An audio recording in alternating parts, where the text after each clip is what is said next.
الحمد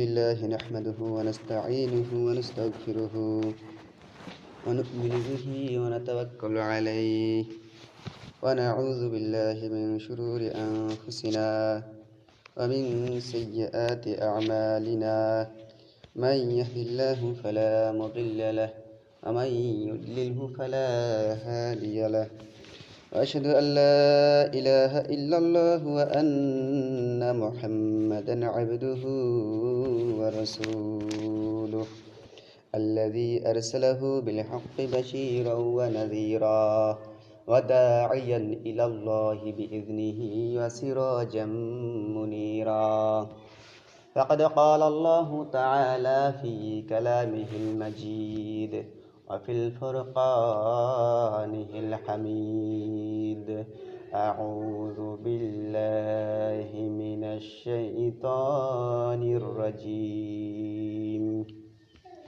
بسم الله الرحمن الرحيم والذين اتخذوا مسجدا ضرارا وكفرا وتفريقا بين المؤمنين وإرصادا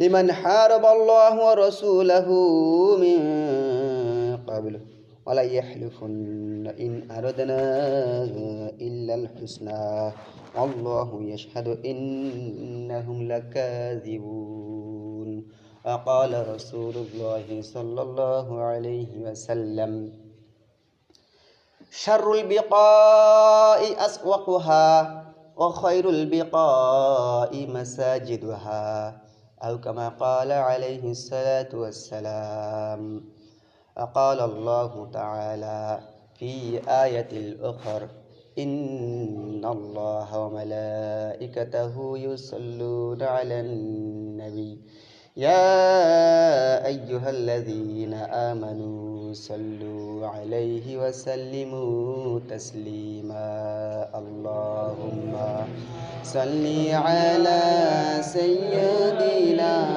مولانا محمد وعلى آل سيدنا مولانا محمد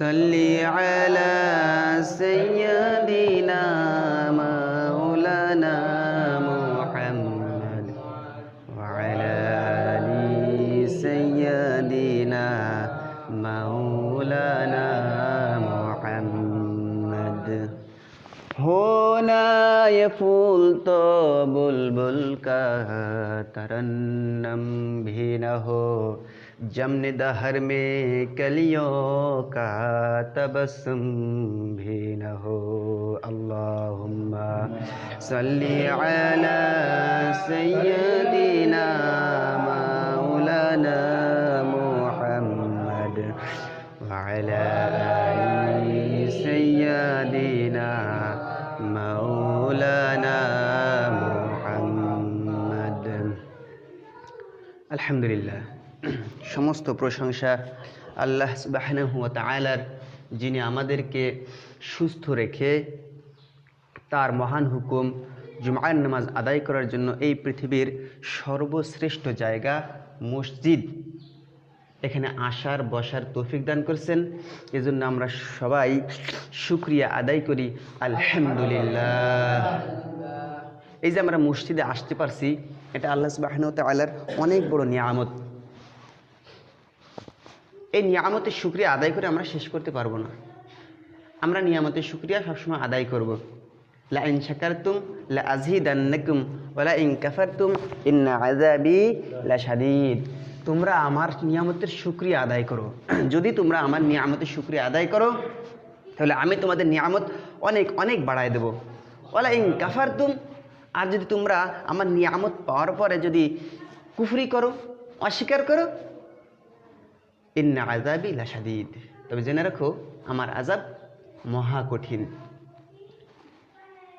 আমরা সবাই জানি, অনেকেই জানি যে আল্লাহ সুবহানাহু ওয়া তাআলা সূরা জুমার ভিতরে বলছেন ইযা নুদিয়া লিস-সালাতু মিন ইয়াউমিল জুমআতি ফাসআউ ইলা যিকরিল্লাহি ওয়া যারুল বাই', যালিকুম খায়রুল লাকুম ইন কুনতুম তা'লামুন।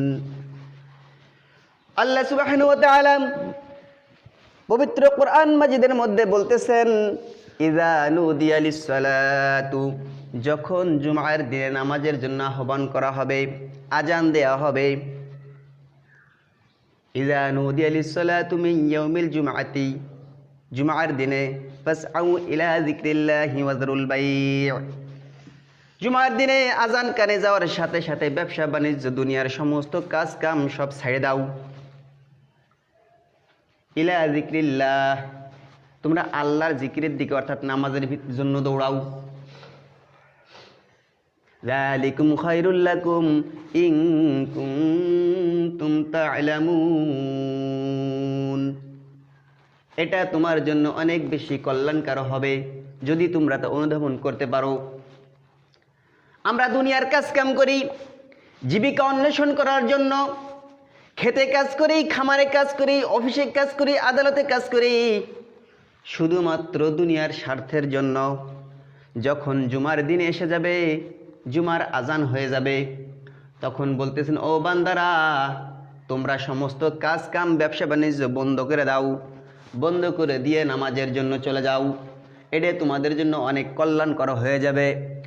এরপরে যখন নামাজ শেষ হয়ে যাবে, ফাইযা কুদিয়াতিস সালাতু ফান্তাশিরু ফিল আরদি ওয়াবতাগু মিন ফাদলিল্লাহ, এরপরে যখন নামাজ শেষ হয়ে যাবে আবার তোমরা জমিনে ছড়িয়ে পড়ো, কাজে চলে যাও। ওয়াজকুরুল্লাহা কাসীরান লাআল্লাকুম তুফলিহুন, কাজে চলে যাও আর আল্লাহর জিকির অন্তরে রাখো, জবানে রাখো। যেই কাজ করতেছো এই কাজ সম্পর্কে আল্লাহকে স্মরণ করো, প্রত্যেকটা কাজে আল্লাহকে স্মরণ করো, আর প্রত্যেকটা কাজের শুরুতে বিসমিল্লাহ বলো। প্রত্যেক কাজ শুরু করার আগে আগে ভাবনা চিন্তা করো, এই কাজকে আল্লাহর হুকুম আছে কিনা আছে, এই কাজে সুন্নাত তরিকা কি, এই কাজ আল্লাহর হুকুম আছে কিনা, এই কাজে আল্লাহর কোনো নির্দেশনা আছে কিনা। আমি ব্যবসা বাণিজ্য করব, এই ব্যবসা বাণিজ্যের ক্ষেত্রেও আমাকে জাস্টিফাই করতে হবে আমি কি ব্যবসা করতেছি এটা হালাল কি হারাম, আমি যে জীবিকা অর্জন করতেছি এটি কি হালাল কি হারাম, এটা আমাকে জাস্টিফাই করতে হবে।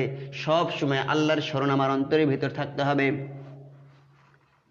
তো আসলে উচিত ছিল জুমার দিনে যখন আজান হয়ে যাবে নামাজের দিকে দৌড়ানো, কিন্তু আমরা তা পারি না। আমরা চেষ্টা করি, তা পারি না। তো আজকে আমার যে বিষয়ে কথা বলতে নিয়ত করেছি সেই বিষয়টা হচ্ছে মসজিদ। মসজিদ আবাদ করবে কারা, মসজিদের ইমামতি করবে কারা, মসজিদের মুয়াজ্জিনি করবে কারা, মসজিদের কমিটির দায়িত্ব পালন করবে কারা, মসজিদের ঝাড়ুদার হবে কারা, মসজিদের মুতাওয়াল্লি হবে কারা, এদের গুণাবলীটা কি, এবং এই যে আমরা ইমামতি করি, মুয়াজ্জিনি করি, সভাপতিত্বর দায়িত্বের পালন করি, কমিটির দায়িত্ব পালন করি, এইগুলোর কিছু গুণাবলী আল্লাহ সুবহানাহু ওয়া তাআলা পবিত্র কোরআনে বর্ণনা করেছেন। কিছু বর্ণনা হাদিসে আল্লাহ রাসূল সাল্লাল্লাহু আলাইহি ওয়াসাল্লাম বর্ণনা করেছেন। আল্লাহ রাসূল সাল্লাল্লাহু আলাইহি ওয়াসাল্লাম তাবুক যুদ্ধের উদ্দেশ্যে রওনা করেছেন।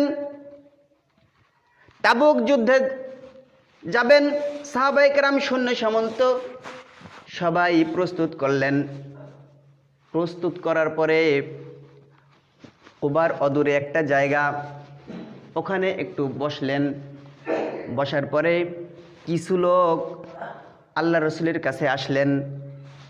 আল্লাহ রসুলকে বললেন, রসুল আমরা একটা মসজিদ নির্মাণ করেছি, আপনি আমাদের মসজিদটা উদ্বোধন করে দিয়ে যান। আল্লাহ রসুল বললেন, তোমাদের মসজিদ আমি উদ্বোধন করব, কিন্তু আমি তাবুক যুদ্ধে যাচ্ছি, তাবুক যুদ্ধ থেকে ফেরার পথে তোমাদের মসজিদে যাব, মসজিদটা উদ্বোধন করে দিয়ে আসব। আল্লাহ রসুল সাল্লাল্লাহু আলাইহি ওয়াসাল্লাম সাহাবে কেরামকে নিয়ে তাবুক যুদ্ধে প্রান্তরে চলে গেলেন। তাবুক যুদ্ধে বিজয় লাভ করে আবার ওই জায়গায় আসছেন। আসার পরে পথিমধ্যে আল্লাহ সুবহানাহু ওয়া তাআলা কুরআনের আয়াত নাযিল করে দিয়েছেন, সমস্ত কিছু জানাই দিয়েছেন আল্লাহর রাসূলকে। আল্লাহ সুবহানাহু ওয়া তাআলা আল্লাহর রাসূলকে জানাই দিয়েছেন, হাবিব তোমাকে যে মসজিদ উদ্বোধন করার জন্য তারা নিয়ে যাচ্ছে, এখানে তাদের ভেজাল আছে। তারা আপনার মসজিদ নির্মাণ করবে, আপনাকে দিয়ে উদ্বোধন করবে, এটা আসলে মুনাফিকদের একটা ঘাঁটি। এরা আপনার বিরুদ্ধে যুদ্ধ করার জন্য অস্ত্র সমন্ত্র ওখানে রাখবে। এরপরে আপনার যখন সেখানে যাবেন, আপনাদের বিরুদ্ধে যুদ্ধ পরিচালনা তারা করবে। আপনার বিরোধিতা করার জন্য তারা মসজিদ উদ্বোধন করতেছে। এর মসজিদ উদ্বোধনের উদ্দেশ্য আল্লাহর সন্তুষ্টি নয়, আপনার সন্তুষ্টি নয়, তাদের উদ্দেশ্যটা হচ্ছে ভিন্ন। আল্লাহ রাসূল সাল্লাল্লাহু আলাইহি ওয়াসাল্লামকে আল্লাহ যখন জানায় দিলেন ওদের মসজিদের উদ্দেশ্য হচ্ছে খারাপ, দুনিয়াবি উদ্দেশ্য, আল্লাহ রাসূলের বিরুদ্ধে যুদ্ধ করার উদ্দেশ্য, মুসলমানদের ভিতরে পার্থক্য বিভেদ সৃষ্টি করার উদ্দেশ্য। এই কথা যখন আল্লাহ রাসূল সাল্লাল্লাহু আলাইহি ওয়াসাল্লাম কোরআনের মাধ্যমে জেনে গেলেন, ওহীর মাধ্যমে জেনে গেলেন, আল্লাহ রাসূল সাল্লাল্লাহু আলাইহি ওয়াসাল্লাম সাহাবাদেরকে নির্দেশ দিলেন, ও সাহাবীরা, যেই মসজিদ আমাদের বিরুদ্ধে যুদ্ধ পরিচালনা করার জন্য নির্মাণ করা হয়েছে, মুসলমানদের বিরুদ্ধে ষড়যন্ত্রের জন্য নির্মাণ করা হয়েছে, ওই মসজিদ তোমরা যাই পোড়ায় দিয়ে আসো। আল্লাহ রাসূলের নেতৃত্ব পেয়ে সাহাবায়ে কেরাম ওই মসজিদে গেলেন। মসজিদে যে মসজিদটা আগুন দিয়ে জ্বালাই দিল, এই মসজিদের নাম মসজিদে জিরার। মসজিদে জিরার মসজিদ নির্মাণ করলো, অথচ আল্লাহ রাসূল সেটা পোড়াই দিলেন। কারণটা কি? তাদের নিয়তটা ভিন্ন। তারা আল্লাহর সন্তুষ্টির জন্য মসজিদ নির্মাণ করে নাই, আল্লাহ রাসূলের সন্তুষ্টির জন্য মসজিদ নির্মাণ করে নাই। মসজিদ ঠিক নির্মাণ করছে মুসলমানদের বিরুদ্ধে ষড়যন্ত্র করার জন্য, আল্লাহ রাসূলকে মারবে, হত্যা করবে, সেই উদ্দেশ্যে নির্মাণ করছে। অথচ বর্তমান সমাজে দেখা যায় আলেম ওলামাদেরকে মারে, হত্যা করে, আবার মসজিদও নির্মাণ করে, আছে না? এর ঠিক সেম ক্যাটাগরির না? আল্লাহ রাসূল রে বলতেছে হুজুর মসজিদটা উদ্বোধন করে দিয়ে যান। আসলে উদ্দেশ্য কি? মসজিদ উদ্বোধন করে না, আল্লাহ রাসূলকে হত্যা করা। আর বর্তমান সমাজেও আছে যে মসজিদ নির্মাণ করে আবার আলেমদেরকে হত্যাও করে। তাহলে লাভটা কি হলো? কোন লাভ হবে? হ্যাঁ, একই প্রায় একই উদ্দেশ্য না? সিস্টেমটা প্রায় একই রকমের না? আল্লাহ সুবহানাহু ওয়া তাআলা কোরআনে বলতেছেন, লা মা কানা লিল মুশরিকিনা আন ইয়া'মুরু মাসাজিদাল্লাহি শাহিদিনা আলা আনফুসিহিম বিল কুফরি উলাইকা হাবিতাত আ'মালুহুম ওয়া ফিন নারি হুম খালিদুন। মা কানা লিল মুশরিকিনা, মুশরিকদের কোনো অধিকার নাই। যারা মুশরিক, আল্লাহর সাথে শিরক করে, তাদের কোনো অধিকার নাই। আইয়ামুরু মাসাজিদাল্লাহি, আল্লাহর ঘর মসজিদকে আবাদ করবে। আল্লাহর ঘর মসজিদ আবাদ করার জন্য মুশরিকদের কোনো অধিকার নাই। কেন অধিকার নাই? শাহিদিনা আলা আনফুসিহিম বিল কুফর, তারা মসজিদ আবাদ করবে অথচ তারা কুফরি করবে, আল্লাহর সাথে শিরিক করবে। এইরকম শিরিককারী কুফরিকারীর কোনো অধিকার নেই যে তারা মসজিদ আবাদ করবে। এখন আমরা শিরিক কাকে বলে? শিরিকটা কি?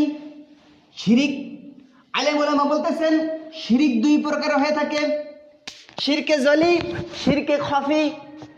একটা হচ্ছে বড় শিরিক, আরেকটা হচ্ছে ছোট শিরিক। বড় শিরিক কোনটা? সরাসরি আল্লাহর জাতের সাথে শিরিক করা। যেমন ইহুদিরা বলে আকালাতিল ইয়াহুদু উযাইরুন ইবনুল্লাহ, ইহুদিরা বলে উযাইর আল্লাহর একজন পয়গম্বর, আল্লাহর একজন নবী।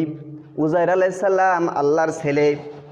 আকালাতিন নাসারা ঈসা ইবনুল্লাহ, আবার খ্রিস্টানরা বলে ঈসা আলাইহিস সালাম আল্লাহর ছেলে।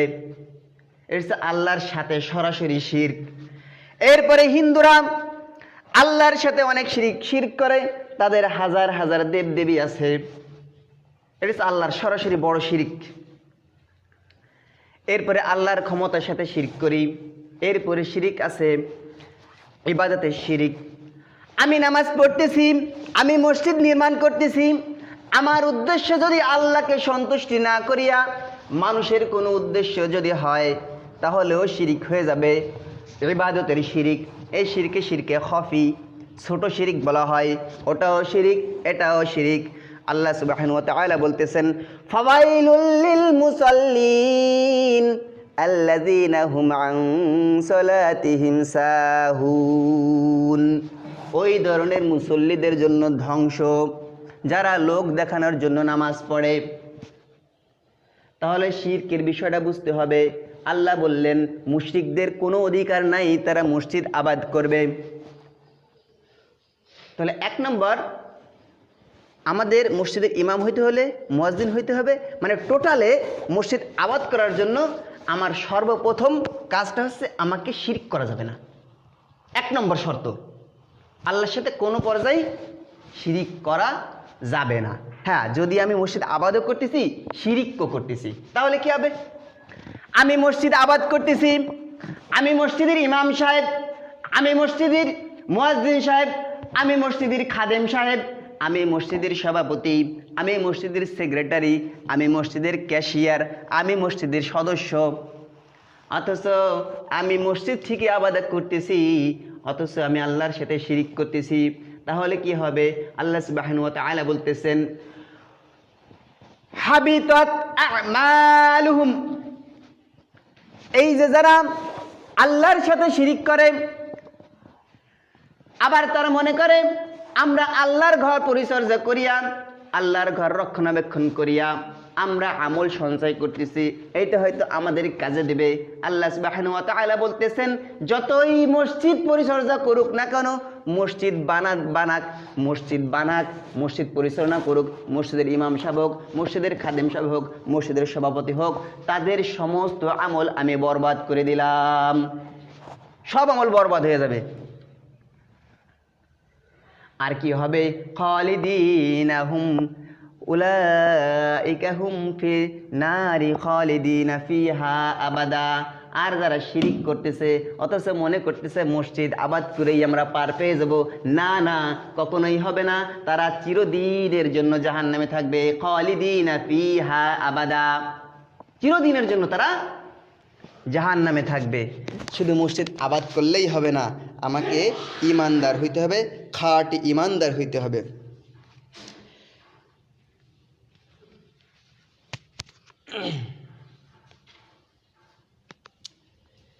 ইন্নামা ইয়া'মুরু মাসাজিদাল্লাহি মান আমানা বিল্লাহি ওয়াল ইয়াউমিল আখিরি ওয়া আকামাস সালাতা ওয়া আতাজ যাকাতা ওয়া লাম ইয়াখশা ইল্লাল্লাহ ফাআসা উলাইকা আইয়াকুনু মিনাল মুহতাদিন। 1 নম্বর শর্ত পাইলাম, আমরা কোনোভাবেই শিরিক করতে পারবো না। এরপরে আল্লাহ সুবহানাহু ওয়া তাআলা বলতেছেন ইন্নামা ইয়া'মুরু মাসাজিদাল্লাহি, নিশ্চয়ই মসজিদ তারা আবাদ করবে। ইন্নামা ইয়া'মুরু মাসাজিদাল্লাহি মান আমানা বিল্লাহি, যারা আল্লাহর উপরে ঈমান আনে, ওয়াল ইয়াউমিল আখিরি, এরপরে যারা কিয়ামত দিবসের উপর ঈমান আনে, ওয়া আকামাস সালাতা, এরপরে নামাজ আদায় করে, ওয়া আতাজ যাকাতা, এবং যাকাত আদায় করে, ওয়ালা ইয়াখশা ইল্লাল্লাহ, এবং তারা আল্লাহ ছাড়া আর কাউকে ভয় পায় না। ওয়ালাম ইয়াখশা ইল্লাল্লাহ ফাআসা উলাইকা আইয়াকুনু মিনাল মুহতাদিন, আশা করা যায় তারা সৎপ্রাপ্ত হবে, হেদায়েত প্রাপ্ত হবে তারা। তাহলে প্রথমে আল্লাহ সুবহানাহু ওয়া তাআলা বললেন যে মসজিদের কমিটি, মসজিদের ইমাম সাহেব, মসজিদের আবাদকারী হইতে হলে আমাকে 1 নম্বর শিরক মুক্ত হইতে হবে। 2 নম্বর কি বলছেন? আল্লাহর উপর ঈমান আনতে হবে, আল্লাহর উপরে ঈমান আনতে হবে। এরপরে কি করতে হবে? ওয়া আকামাস সালাহ, নামাজ কায়েম করতে হবে। ওয়া আতাজ যাকাত, এরপরে যাকাত আদায় করতে হবে। তাহলে নামাজ কায়েম কিভাবে করতে হবে? প্রত্যেকটা জায়গায় বলা হচ্ছে নামাজ কায়েম করো। ওয়া আকামাস সালাহ, নামাজ কায়েম করতে হবে। নামাজ কায়েম কিভাবে করব? আমি ইমাম সাহেব, আমি নামাজ পড়তেছি, ইমাম মুসল্লিকে নামাজ পড়তেছে, আমার পরিবারের কোনো খবর নেই, নামাজ কায়েম করা হলো? তাহলে এই ইমামের ইমামতি করা যায় যাবে? যে ইমাম সাহেব নিজে নামাজ পড়ে শুধু মুসল্লিকে নামাজ পড়ানোর জন্য, অথচ ফ্যামিলির লোকের নামাজের কোনো খবর ধরি নেই, সেই ইমামের ইমামতি হবে? অথচ আল্লাহ তো বলতেছে যে এইগুলোর মসজিদ আবাদ করতে হলে এই শর্ত লাগবে, নামাজ কায়েম করতে হবে। তাহলে ইমাম সাহেব যদি নিজের ঘরের মানুষদেরকে নামাজ না পড়ায়, তাহলে কি ইমামের ইমামতি করা যাবে? ইমামের ইমামতি করা যাবে? কমিটি হওয়া যাবে? খাদেম হওয়া যাবে? সদস্য? নামাজ কায়েম করতে হবে, ফ্যামিলিতে নামাজ কায়েম করতে হবে, সমাজে নামাজ কায়েম করতে হবে, নিজের ব্যক্তি জীবনে নামাজ কায়েম করতে, আমি যেই লেভেলের আমাকে সেই লেভেলের নামাজ কায়েম করতে হবে। এরপরে আমাকে যাকাত আদায় করতে হবে। যাকাত আমার জন্য ওয়াজিব হয়ে গেছে, যাকাত আমার উপরে ফরজ হয়ে গেছে। হিসাব করে করে যাকাত আদায় করতে হবে। আমি যদি হিসাব করে যাকাত আদায় না করি, আমার যাকাত আদায় সঠিকভাবে হবে না। আল্লাহ রসুলের যুগে, সাহাবায়ে কেরামের যুগে যাকাত যেইভাবে আদায় করা হতো, বর্তমান জামানায় সেইভাবে যাকাত আদায় করা হয় না। আমরা যাকাতের জন্য স্পেশাল কিছু কাপড় কিনতে পাই, স্পেশাল কিছু কম দামে যাকাতের কাপড়। ও জীবনে কোনোদিন মার্কেটে যে কেউ ওই কাপড় কেনে না, ওই কাপড় কিনে নিয়ে আসে যাকাত দেওয়ার জন্য। স্পেশালভাবে লুঙ্গি কিনে নিয়ে আসে, যাকাতের জন্য লুঙ্গি বানানো হয় স্পেশালভাবে। কেউ যদি মার্কেট করতে যায়, আমি একটা লুঙ্গি কিনবো, সে বলে ওই যাকাতের লুঙ্গি আমি কিনবো না, অথচ আমার উপরে যাকাত ওয়াজিব করা হয়েছে, আমার উপরে যাকাত ফরজ হয়েছে। আমি যাকাত দেওয়ার জন্য নামকে হস্তে কিছু কাপড় দিয়ে দিলাম, নামকে হস্তে কিছু লুঙ্গি দিয়ে দিলাম। এইভাবে যাকাত দিলে কি হবে?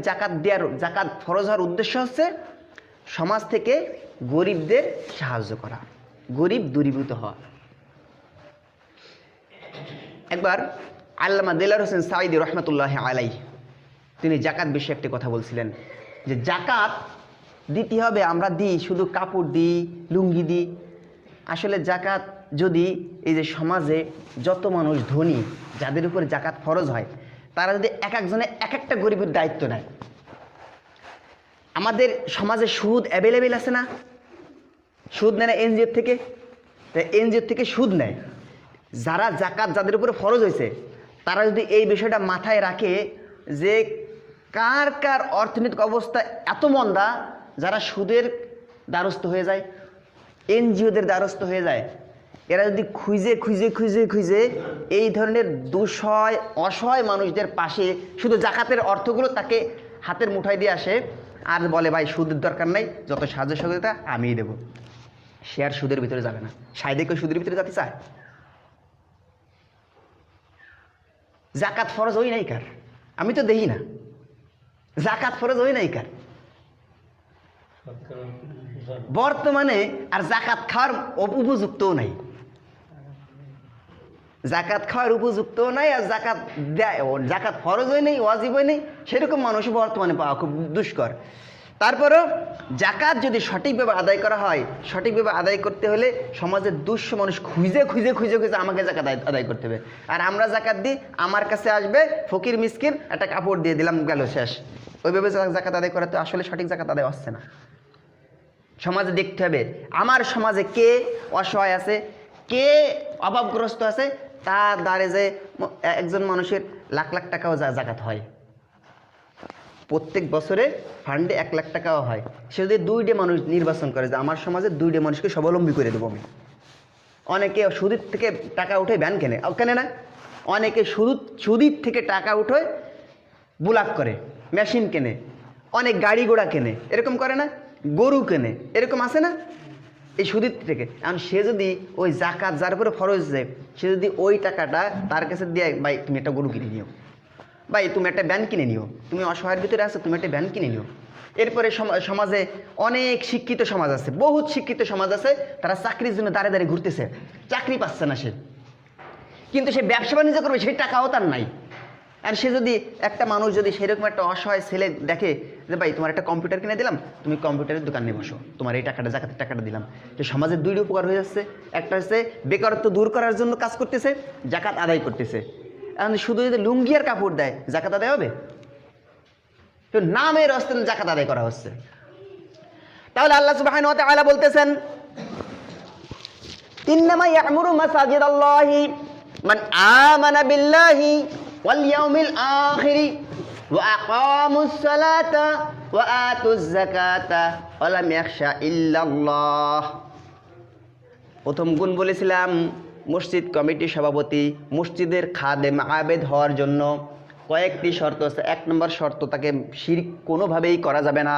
2 নম্বর অবস্থা হচ্ছে তার আল্লাহর উপরে ঈমান আনতে হবে, খাঁটি ঈমান আনতে হবে, খালি মুখে মুখে বললে হবে না। ঈমান কাকে বলে অনেক আপনারা খুব ভালোভাবে জানেন।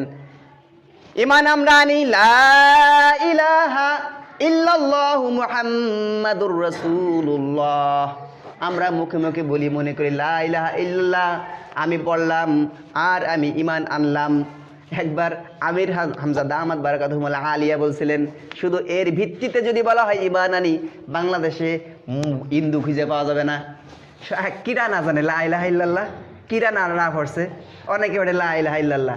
একবার কয় আমির হামজা বললো, এটা ওয়াজে শুনছিলাম, একবার ঋষিতে আসতেছে এই কইছিল কাই রে বরিশালের চরমুনাইতে আসতেছে লঞ্চের ভিতরে। ওরা তো লঞ্চে যাতায়াত করে, লঞ্চে উঠছে ঝড় ওঠার পরে এখন কি দেব দেবী এমুক তোমাকে আবি যাবেন ডাকতেছে, কাজ হচ্ছে না, ঝড় আরও আসতেছে।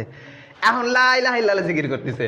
অনেকে ভাই তুমি লা ইলাহা ইল্লাল্লাহ কয় ভাই কোনো দেব দেবীতে কাজ হবে না, লা ইলাহা ইল্লাল্লাহ ছাড়া কোনো কাজ হবে না। তাই ওরে লা ইলাহা ইল্লাল্লাহ বলছে না, সে হ্যাঁ কি মুমিন হয়ে গেছে? অন্তরে বিশ্বাস করতে হবে লা ইলাহা ইল্লাল্লাহ, আল্লাহ ছাড়া কোনো ইলাহ নাই। ইলাহ কাকে বলা হয়? ইলার ব্যাখ্যাটা কি? মা মা'নাল ইলাহ, ইলাহ কাকে বলে? ইলার ব্যাখ্যা আইনদাতা, বিধানদাতা, রিজিকদাতা, লালনকর্তা, পালনকর্তা, হায়াতের মালিক, জীবনের মালিক, সচ্ছলতার মালিক, অসচ্ছলতার মালিক, ছেলের মালিক, মেয়ের মালিক, সন্তানের মালিক, ধলা কলার মালিক, কালো কলার মালিক, বড় কলার মালিক, গরিব কলার মালিক, খুড়া কলার মালিক, ল্যাংড়া কলার মালিক, যত কিছু আছে সব কিছুর মালিক হচ্ছে আল্লাহ। আমি যদি বিশ্বাস করি সরস্বতী দেবী আমাকে জ্ঞান দেবে, অথচ লা ইলাহা ইল্লাল্লাহর জিকির করলাম, ইমানদার হইতে পারলাম না, আল্লাহর উপরে ঈমান আমি আনতে পারলাম না।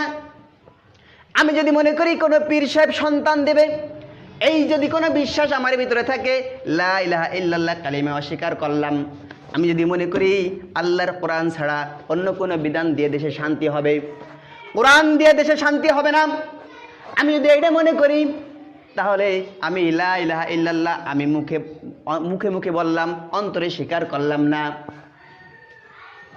একবার একজন মুফাসসির সাহেব বলেছিলেন, কোনো ফকির যদি বঙ্গভবনে গণভবনে জায়গায় লা ইলাহা ইল্লাল্লাহ লা ইলাহা ইল্লাল্লাহ 1 ঘন্টা আধা ঘন্টা জিকির করে, মানুষ বলে কত বড় ওলি, আল্লাহর ওলি খাজা বাবা চলে আসছে, হাদিয়া তোহফা দেবে। যদি সে বলে লা ইলাহা ইল্লাল্লাহ আমি কোনো আইনদাতা মানি না, বিধানদাতা মানি না, রাষ্ট্রপতি মানি না, প্রধানমন্ত্রী মানি না, এমপি মানি না, মন্ত্রী মানি না, একমাত্র যে আল্লাহকে মানে তাকে ছাড়া কাউকে মানি না, এই কথা যদি আপনি বলেন, আপনার হাত পড়াই দিয়ে লাল ডানার ভিতরে নিয়ে যাবে।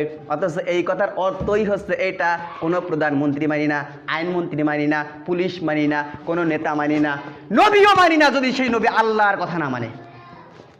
অনেক বন্ড নবী আছে না, গোলাম আহমদ কাদিয়ানি বন্ড নবী আছে না, নামে নবী, আসলে কি নবী?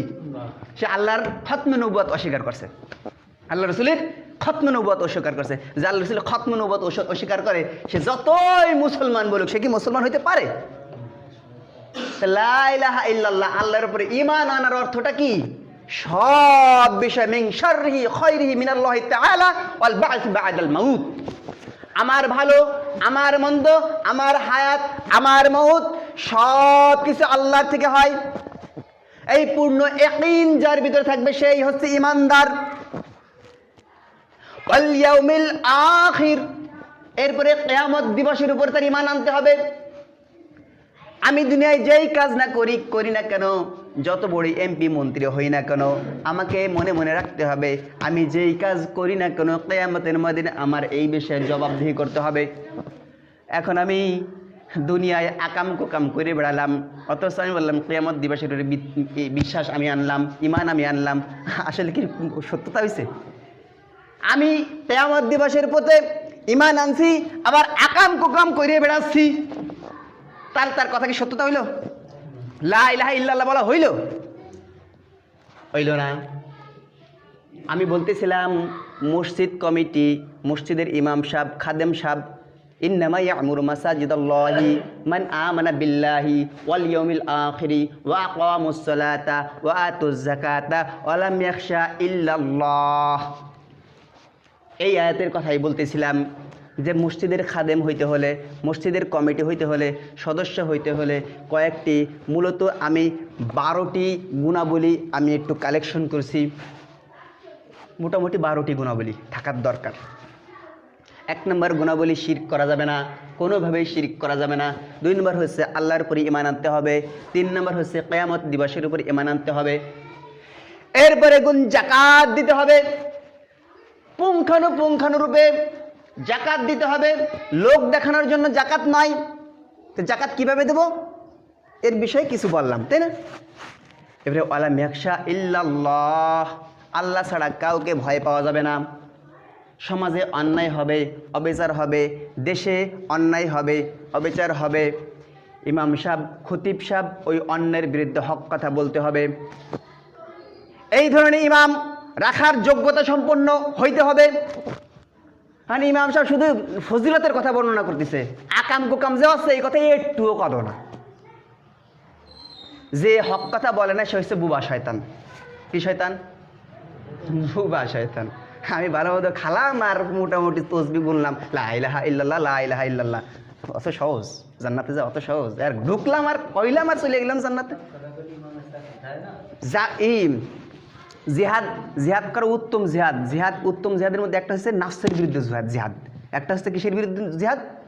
নাফসের বিরুদ্ধে। আমার নফসকে কন্ট্রোল করব, এটা হচ্ছে উত্তম জিহাদ। আর দ্বিতীয় প্রকারের জিহাদ কি জানেন? জালেমের বিরুদ্ধে হক কথা বলে, সেটা হচ্ছে উত্তম জিহাদ। তো আলা ইয়াখশা ইল্লাল্লাহ, আল্লাহ ছাড়া কাউকে পরোয়া করবে না, কাউকে মানবে না, কাউকে ভয় পাবে না। আমি ইমাম সাহেব হইলাম, অথচ হক কথা বলার সাহস আমার নাই, ওই ইমামের ইমামতি করা বৈধ নাই। আমি মসজিদ কমিটি, সমাজে একটা অন্যায় হচ্ছে, অন্যায়ের বিরুদ্ধে কথা বলার সৎ সাহস আমার ভিতরে নাই, মসজিদ কমিটির যোগ্যতা আমার নেই। এটা কি আমার কথা বলতেছি? ওয়ালা ইয়াখশা ইল্লাল্লাহ, এই কথার ব্যাখ্যাটা কি? সূরা তাওবার 18 নম্বর আয়াত। এটা 18 নম্বর আয়াত থেকে কিছু কথা বলতেছি। ওয়ালা ইয়াখশা ইল্লাল্লাহ, আল্লাহ ছাড়া কাউকে ভয় পাবে না। রফিকুল ইসলাম মাদানী জানেন না সবাই? শিশু বক্তা নামে, আসলে তো শিশু না। উনি বলছিল যে আমি প্রধানমন্ত্রী মানি না, যে প্রধানমন্ত্রী আল্লাহ মানে না। আমি রাষ্ট্রপতি মানি না, যে রাষ্ট্রপতি আল্লাহ মানে না। এই কথাটা কি মিথ্যে? হ্যাঁ, যে আল্লাহরে মানে না সেই প্রধানমন্ত্রী আমার মানার টাইম আছে নি? যে আল্লাহর রসুল মানে না তারে মানার টাইম আছে নাকি? এই সমাজে অন্যায় অবিচার হচ্ছে না?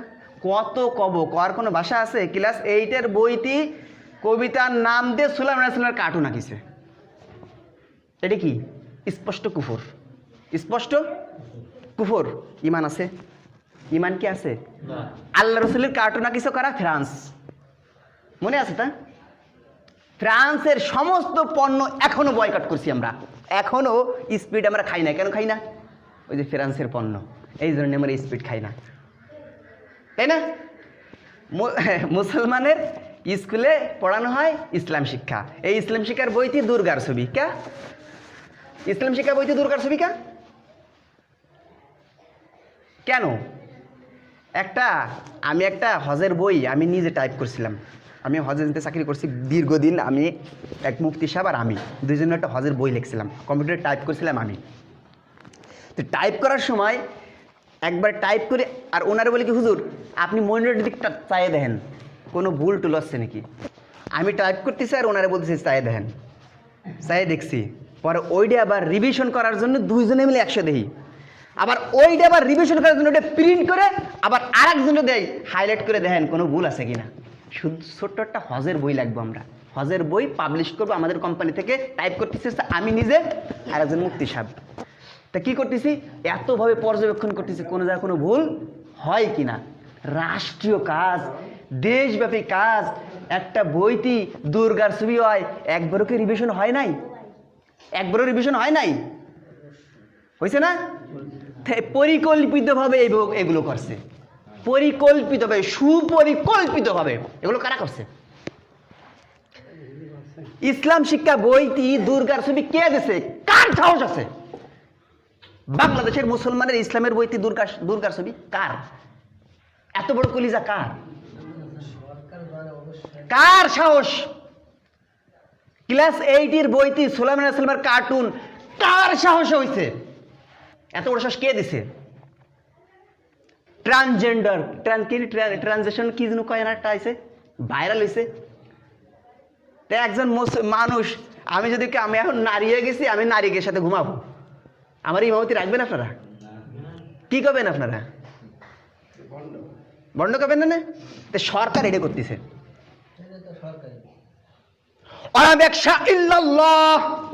আল্লাহ ছাড়া কাউকে ভয় পাবে না, এই ধরনের মানুষ হইতে হবে কমিটির লোকজন।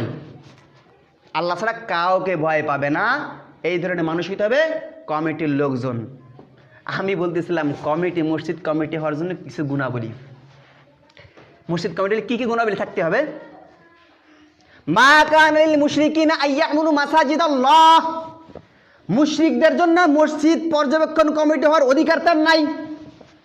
ইন্নামা ইয়ামুরু মাসাজিদাল্লাহি মান আমানা বিল্লাহি ওয়াল ইয়াউমিল আখিরি ওয়া আকামুস সালাতা ওয়া আতুজ যাকাতা ওয়া লাম ইয়াখশা ইল্লাল্লাহ, নিশ্চয়ই তারা আল্লাহর ঘর আবাদ করবে, সেই আল্লাহর ঘরের ইমামতি করবে, কমিটি হবে, জারদর হবে, খাদেম হবে, মুতাল্লি হবে। তারা কারা? যার আল্লাহর উপর ঈমান আনে, নামাজ আদায় করে, যাকাত দেয়, আল্লাহ ছাড়া কাউরে সে পরোয়া করে না। কয়টা গুণ বলি? 1 নম্বরে মুশরিক হওয়া যাবে না, কোনোভাবেই শিরক করা যাবে না। বড় শিরিক হোক, ছোট শিরিক হোক, ইবাদতে শিরিক হোক, লোক দেখানো ইবাদত করা শিরক। লোক দেখানো ইবাদত করা কি? আমি মুসল্লি নামাজ পড়তেছি কিসের জন্য? মসজিদের সভাপতি হচ্ছে, ইসির সভাপতি হচ্ছে, কিছু কাই মাহফিলের সভাপতি হয়, অনেক বড় সেকুলারিজম, যারা ধর্ম নিরপেক্ষ মতবাদ লালন করে, তারা হয় বিভিন্ন বড় বড় মাহফিলের সভাপতি। সে কি সভাপতি কিসের লেগে হয়? লোক দেখানোর জন্য হয়, মানুষের জন্য আমার ভোট দেয়। কিসের জন্য? লোক দেখানো। এটা কি শিরক? লোক দেখানো ইবাদত শিরক, লোক দেখানো নামাজ শিরক। ফাওয়াইলুল মুসাল্লিনা আল্লাযিনা হুম আন সালাতিহিম সাহুন, লোক দেখানো ইবাদত করা কি? শিরক। লোক দেখানো ইবাদত মানুষ করে? করে। লোক দেখানো ইবাদত কি মানুষ করে? আমাদের সমাজে করে? করে না? আমার স্যার, যার কাছে আমি একটা বিষয় পড়াশোনা করছিলাম, তিনি একদম সংযুক্ত নাস্তিক। তিনি একবার বলছে যে লোক দেখানো নামাজ হয়। কীভাবে? কয় আমি তো কোনোদিনও নামাজ কালাম পড়ি না। একবার আমি চাকরি করছিলাম, আমার এক বস নামাজে দাঁড়াইছে, এখন আমি কি নামাজে না দাঁড়াই পারি? তা আমিও নামাজ পড়লাম। এটা কি লোক দেখানো নামাজ হলো না? এটা বসরে খুশি করার জন্য নামাজ আমি পড়লাম। লোক দেখানো ইবাদত করা শিরক। তাহলে কোনো প্রকার শিরক মসজিদ কমিটির লোকজনের ভিতরে থাকতে পারবে না। 2 নম্বরে আল্লাহর পর ঈমান আনতে হবে। 3 নম্বরে তার নামাজ কায়েম করতে হবে। নামাজ কায়েম করা কাকে বলে বলেছিলাম, একটু বোঝানোর চেষ্টা করছি, বুঝতে পারছেন না? এরপরে জাকাত আদায় করতে হবে। জাকাত কিভাবে আদায় করতে হবে তারও কিছু ইঙ্গিত আমি দিয়েছি। এরপরে আল্লাহ ছাড়া কাউকে সে পরোয়া করিবে না। আল্লাহ ছাড়া কাউকে সে ভয় পাবে না, কাউকে ভয় পাবে না। এরপরে তাকে কী করতে হবে? আমানতদার হইতে হবে। এরপরে তাকে কী করতে হবে? মুত্তাকি হইতে হবে। এরপরে তাকে যোগ্যতা সম্পন্ন হইতে হবে। عن أبي هريرة رضي الله تعالى عنه قال قال رسول الله صلى الله عليه وسلم أسند الأمر إلى غير أهله فانتظر الساعة। হো এ আবু হুরায়রা, তুমি একটা জিনিস জেনে রাখো, যখন দেখবা অযোগ্য মানুষ সমাজে নেতৃত্ব দিবে, তখন তুমি কিয়ামতের জন্য অপেক্ষা করতে থাকো। যারা অযোগ্য মানুষ সমাজের নেতৃত্ব দেবে, অযোগ্য মানুষ মসজিদের কমিটি হবে, দেখবা কিয়ামতের অবস্থা ঘনায় এসে গেছে। যোগ্যতা সম্পন্ন হইতে হবে। কী হইতে হবে? যোগ্যতা সম্পন্ন। আমি মসজিদের ক্যাশিয়ার হলাম, হিসাব কিতাব দেওয়ার মতো সৎ সমান নাই। আমি মসজিদের ক্যাশিয়ার, অথচ হিসাব যদি কেউ চায় দেওয়ার মতো যোগ্য সৎ সমান নাই, ওর ক্যাশিয়ার হওয়ার কোনো দরকার নেই। তাহলে কি হইতে হবে? যোগ্যতা সম্পন্ন হতে। এরপরে কি হতে হবে? ইলম অর্জন করতে হবে, দ্বীনি ইলম, তলাবুল ইলমি ফারিদাতুন আলা কুল্লি মুসলিম। এরপরে আমানতদার হইতে হবে। এরপরে আল্লাহ খোদাবিতি মুত্তাকি পরহেজগার হইতে হবে। এরপরে ফাসেক হওয়া যাবে না। ফাসেক, ফুজ্জার, সুদখোর, ঘুষখোর, পাপাচারী, স্পষ্ট যারা সুদ খায়, ঘুষ খায়, যারা কথায় কথায় মিথ্যা কথা বলে, সমাজে বিশৃঙ্খলা করে, ফাসেক, ফুজ্জার, এরাও কমিটি হওয়ার যোগ্যতা রাখে না। এই মোটামুটি 12টি কথা। মোটামুটি কয়টা গুণ? 12টা গুণ। আমরা যারা মসজিদের কমিটি হব, আমাদের অযোগ্যতা থাকতেই পারে, পারে না? আমরা এই যোগ্যতাগুলো অর্জন করার চেষ্টা করব। আমরা এই যোগ্যতাগুলো অর্জন করব। ইমাম হোক, মুয়াজ্জিন হোক, খাদেম হোক, সভাপতি হোক, সেক্রেটারি হোক, ক্যাশিয়ার হোক, যেই হোক, সদস্য হোক, আমার ভিতরে এই গুণাবলী অর্জন করতে হবে। হযরত ইব্রাহিম আলাইহিস সালাম, আল্লাহ সুবহানাহু ওয়া তাআলা ইব্রাহিম আলাইহিস সালামকে নির্দেশ দিয়েছেন, ইব্রাহিম তুমি কাবাঘর নির্মাণ করো, পুনর্নির্মাণ করো। হযরত ইব্রাহিম আলাইহিস সালামের ছেলে ইসমাইল আলাইহিস সালাম তার কাছে গেছেন। লম্বা ঘটনা সংক্ষেপ করে বলতেছি। তারা দুই বাপ বেটা মিলে মসজিদ নির্মাণ করছে। নির্মাণ করার পরে তারা তওয়াফ করতেছে আর বলতেছে, রব্বানা তাকাব্বাল মিন্না ইন্নাকা আনতাস সামিউল আলিম ওয়া তুব আলাইনা ইন্নাকা আনতাত তাওয়াবুর রহিম। হে আল্লাহ, আমার এই মসজিদ নির্মাণ, আমার এই মানুষদের আহ্বান করা, এই মসজিদের খাদেম করা, এই মসজিদের ঝাড়ু দেওয়া, এই যত কিছু হয় সেই সমস্ত আমল তুমি কবুল করে নাও, আর আমাদের তওবা তুমি কবুল করে নাও। আর আমরা যারা কমিটি হচ্ছি, ইমাম সাহেব হচ্ছি, যাই হচ্ছি না কেন, একমাত্র উদ্দেশ্য হচ্ছে আল্লাহর, একমাত্র সন্তুষ্টির উদ্দেশ্য দেবে আল্লাহর সন্তুষ্টির জন্য। ইব্রাহিম আলাইহিস সালাম আল্লাহর কাছে দোয়া করছে, রব্বানা তাকাব্বাল মিন্না ইন্নাকা আনতাস সামিউল আলিম। ইব্রাহিম আমাদের জাতির পিতা, তিনি আল্লাহকে নির্মাণ করে আল্লাহর কাছে দোয়া করছে, আল্লাহ আমরা যে নির্মাণ করলাম, মসজিদের খেদমত করলাম, আল্লাহ আমাদের এই খেদমতকে তুমি কবুল করে নাও। আমরাও আল্লাহর কাছে দোয়া করবো, আল্লাহ আমরা মসজিদের কমিটি হব, মসজিদের ইমাম সাহেব হবো, যাই হই না কেন, ঝাড়ুদার হই, আল্লাহ একমাত্র তোমার সন্তুষ্টির উদ্দেশ্যে তুমি আমাদেরটা কবুল করে নাও। আমরা সবসময় দোয়া করবো ইনশাল্লাহ। আর আমরা এই গুণাবলীগুলো অর্জন করার চেষ্টা করবো। আমা তাওফীক ইল্লা বিল্লাহ। যারা সুন্নাত পড়িবে তারা কাবলাল জুমা আদায় করিনি।